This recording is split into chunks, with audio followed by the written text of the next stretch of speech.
Se você chegou até aqui, é porque percebeu que o mal-estar freudiano não é um acaso passageiro, mas uma constante estrutural, uma ferida constitutiva do que chamamos de civilização.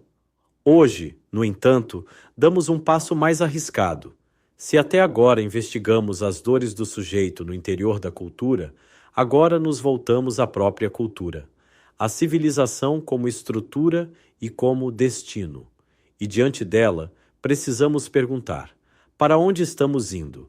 Será que há um ponto de equilíbrio possível entre o desejo e a renúncia? Ou estaremos fadados a viver eternamente divididos entre o que queremos ser e o que nos permitem ser? Freud, com a ousadia que lhe é própria, não oferece consolo. Ele não acredita em futuros utópicos. Pelo contrário, descreve a civilização como uma construção instável, sustentada por recalques, renúncias e sacrifícios. Ela não nasce do amor, mas da necessidade de conter a pulsão. A mesma pulsão que nos move também ameaça nos destruir, e por isso precisa ser domada. A repressão nesse contexto não é acidente, é condição. Mas como toda barragem que se impõe ao fluxo de um rio, essa contenção tem um preço. O preço é o mal-estar. A cada passo que damos em direção ao progresso, maior parece ser a nossa angústia. A técnica avança, mas o sujeito se retrai. A ciência explica o universo, mas o indivíduo se sente cada vez mais estrangeiro em seu próprio mundo. Produzimos conforto material, mas colhemos inquietude espiritual. Tornamo-nos deuses em potência, como diz Freud, mas não sabemos o que fazer com tanto poder e, sobretudo, não sabemos o que fazer com o outro.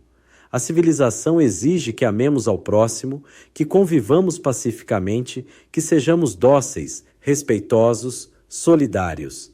Mas como amar aquele que também deseja o que desejo, que rivaliza comigo, que me limita, que me frustra? Como conviver com a alteridade sem que ela nos gere hostilidade?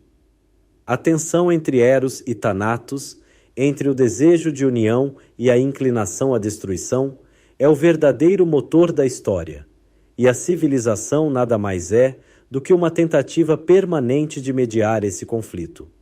Contudo, o que Freud denuncia é que essa mediação está cada vez mais precária. A pulsão de morte recalcada retorna de modos cada vez mais sutis e destrutivos. O sujeito moderno não explode, implode. Ele não mata, adoece. Ele não se rebela, se silencia. A violência não desapareceu, apenas mudou de roupa. Saiu das ruas e entrou nos consultórios. Deixou de ser guerra entre nações e passou a ser guerra interior. A ansiedade, a depressão, o burnout, a automedicação em massa, tudo isso são os sintomas de uma civilização esgotada de si mesma. Vivemos sob o peso de ideais inalcançáveis. Temos que ser felizes, produtivos, magros, espiritualmente elevados, emocionalmente equilibrados, sexualmente ativos e, de preferência, eternamente jovens. Mas quem sustenta isso? Quem, em sã consciência, suporta esse ideal narcísico de perfeição? E quando falhamos, porque sempre falharemos, o super-eu aparece implacável dizendo: você não é suficiente. O castigo, então, já não vem de fora, vem de dentro. A moral torna-se sofrimento. E a civilização, ao invés de nos libertar da barbárie, internaliza a barbárie em nós. Freud, ao escrever o mal-estar na civilização, não está apenas descrevendo sintomas individuais. Está diagnosticando uma estrutura coletiva em colapso silencioso. O sujeito civilizado é, ao mesmo tempo, beneficiário e prisioneiro da cultura. E como em todo cárcere, a primeira coisa que se perde é a palavra. O sintoma aparece onde a linguagem foi interditada.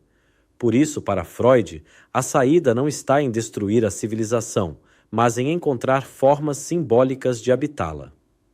A psicanálise surge, então, como um gesto de escuta, um espaço onde o recalque pode ser nomeado, o desejo reconhecido, a dor simbolizada. É uma forma de resistência, não à cultura, mas ao seu excesso. Talvez o futuro da civilização dependa da nossa capacidade de suportar a incompletude sem buscar soluções totalitárias, de aceitar que o sofrimento faz parte do humano e que não há técnica, religião ou regime político que possa eliminá-lo completamente, mas há modos mais ou menos humanos de lidar com ele. E é isso que está em jogo. A questão, portanto, não é apenas para onde a civilização vai. A questão é, como vamos com ela? De que modo escolhemos habitar essa travessia? Com que escuta? Com que linguagem? Com que ética? Freud não nos dá respostas prontas, mas nos ensina a fazer as perguntas certas. E talvez nisso resida sua maior contribuição. Nosso encontro de hoje se encerra aqui, mas a reflexão continua. Na próxima e última aula, faremos uma pausa ativa, um exercício de elaboração, uma travessia do saber ao simbólico. Porque aprender Freud não é acumular conceitos, é deixar-se atravessar por eles. Até lá!